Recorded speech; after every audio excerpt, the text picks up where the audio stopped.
¿Qué fue primero, el huevo o la gallina? Una pregunta tan antigua que el mismo Aristóteles la planteó en cierta manera. Porque claro, si primero fue la gallina, ¿de dónde salió esa gallina? Y si primero fue el huevo, ¿quién demonios puso ese huevo? Pero esta pregunta nos lleva a otras mucho más grandes. ¿Cómo aparece la vida? ¿En qué momento se dice, he aquí el primer humano de la historia? ¿Quién fue el primer humano de la historia? Las respuestas a estas preguntas, incluso la del huevo o la gallina, tienen mucho que ver con que tú estés respirando en este momento. Y sí, existe una respuesta final al dilema. Lo que vino primero fue... Pero para explicar el por qué, vamos a regresar un tanto en la historia. Hace miles de generaciones existió un ave prehistórica que casi calificaba como gallina. Parecida, pero no idéntica. Otro color de plumas, otro pico, códigos genéticos muy similares, pero no iguales. Un borrador de lo que hoy conocemos como gallina. Un día, esta casi gallina, sin saberlo, puso un huevo un tanto distinto.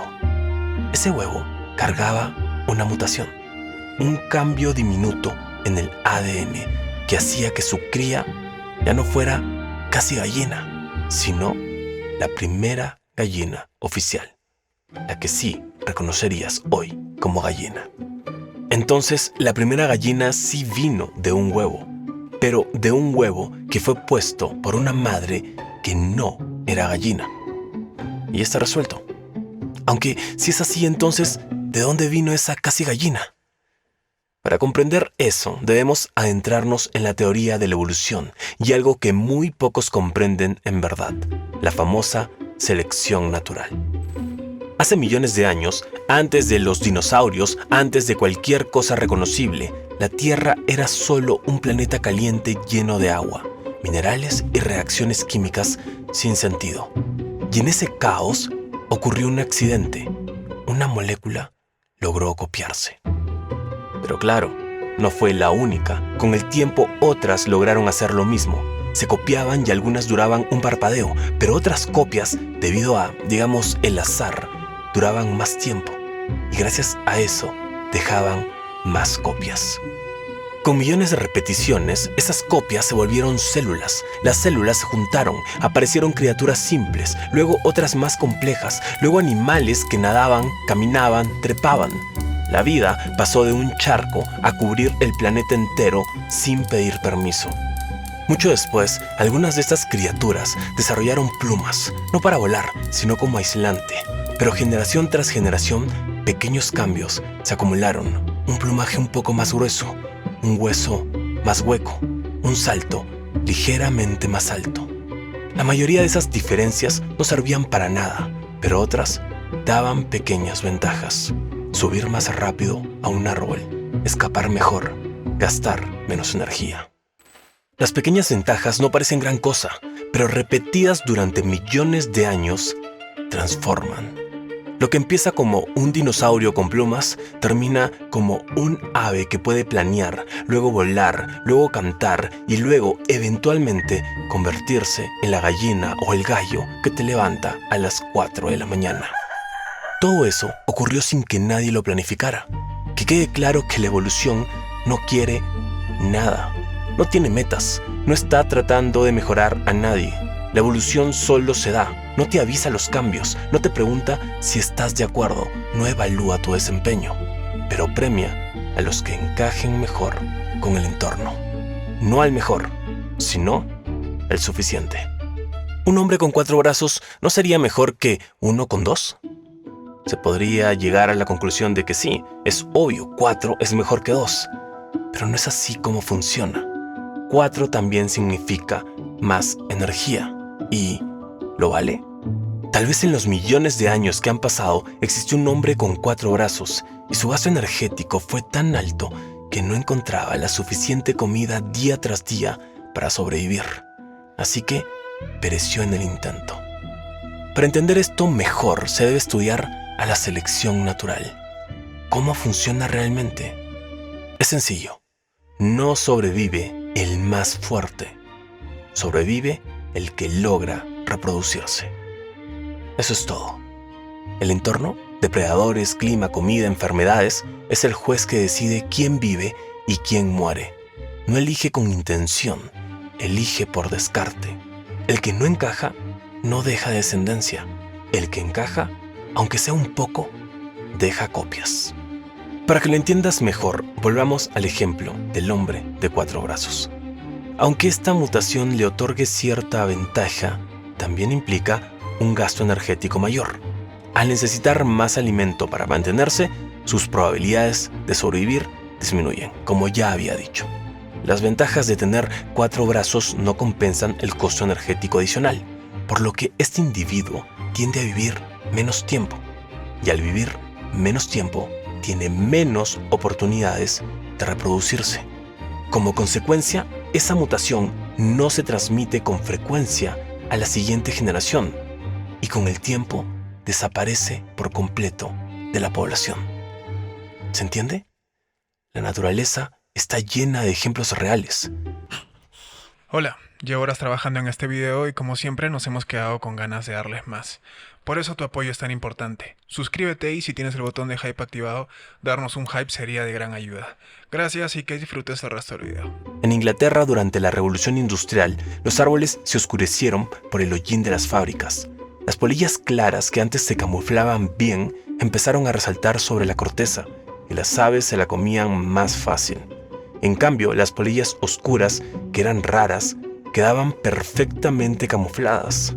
Resultado, las polillas oscuras sobrevivían más, se reproducían más y con el paso de las generaciones se volvieron mayoría. No es que las polillas decidieran cambiar de color, sino que el entorno fue filtrando generación tras generación qué colores tenían más probabilidad de seguir existiendo. Y esto no solo pasa con los colores de polillas, pasa contigo, con tu cuerpo, con tus sentidos. Por ejemplo, ¿por qué algo podrido huele mal? ¿Por qué ese olor nos da asco, nos hace alejarnos? La respuesta no está en la comida podrida. No es que lo podrido tenga un olor malo por naturaleza. Los olores no tienen moral ni intención. Todo está en nosotros.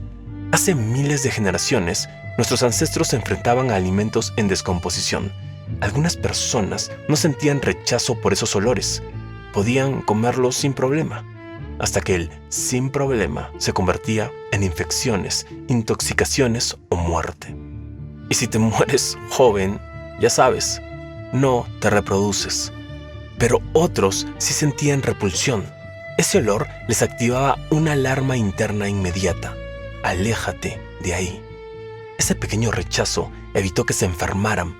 Por consecuencia, vivieron más, se reprodujeron más y nosotros descendemos de ellos.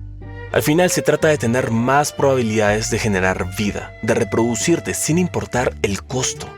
Por ejemplo, los pavos reales con colas gigantes que sirven solo para impresionar hembras, con ese detalle estético aumentan sus probabilidades de reproducción. Son todos unos don Juanes, pero a la vez también llaman más la atención de sus depredadores y a la selección natural no le interesa. Ya has cumplido tu propósito. Es como si dijera, más vale que muera joven a que muera virgen. La selección natural no crea perfección, crea lo que funciona lo suficiente para que te reproduzcas antes de morir y ya. Si entiendes esto, entiendes cómo aparece una gallina, pero también entiendes cómo apareciste tú. ¿Venimos de los monos o no? Respira profundo porque no somos descendientes de los monos actuales. No venimos del chimpancé, ni del gorila, ni del orangután. No somos descendientes de ellos, sino que compartimos ancestros con ellos. Haz un árbol genealógico de primates y en una rama están los chimpancés, en otra, nosotros. No existimos porque un chimpancé dio a luz a un bebé humano. Existimos porque hace millones de años una población de primates se separó en diferentes grupos. Algunos siguieron siendo perfectamente felices en el bosque, comiendo fruta y colgándose de árboles. Otros, o sea, nosotros, nos enfrentamos a un entorno distinto. Sabana abierta, menos árboles, más depredadores. Y eso empezó a seleccionar otras características. Caminar erguido, manos libres, cerebro más grande, comunicación más compleja. La evolución no quería crear humanos, quería crear seres que no murieran. Lo que somos ahora es un accidente. Y probablemente digamos, qué bueno que se dio este accidente. Me agrada como soy.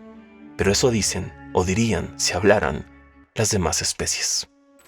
Así que no descendemos del mono moderno. Tu existencia es un tanto más compleja que eso. Tu existencia depende de huevos ilegítimos, de peces con ganas de salir del agua, de primates temblando en una sabana peligrosa, de humanos que sobrevivieron a enfermedades, guerras y malas decisiones románticas. Y desde entonces, la vida no ha parado de reescribirse. Entonces, ¿qué fue primero? La respuesta final es que fue el huevo.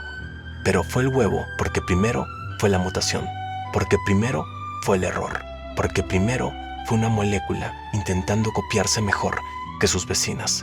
Y sobre esos errores, sobre esas ventajas mínimas, sobre esas selecciones ciegas, se construyeron los dinosaurios, las aves, las gallinas, los primates y tú. Ya puedes irte.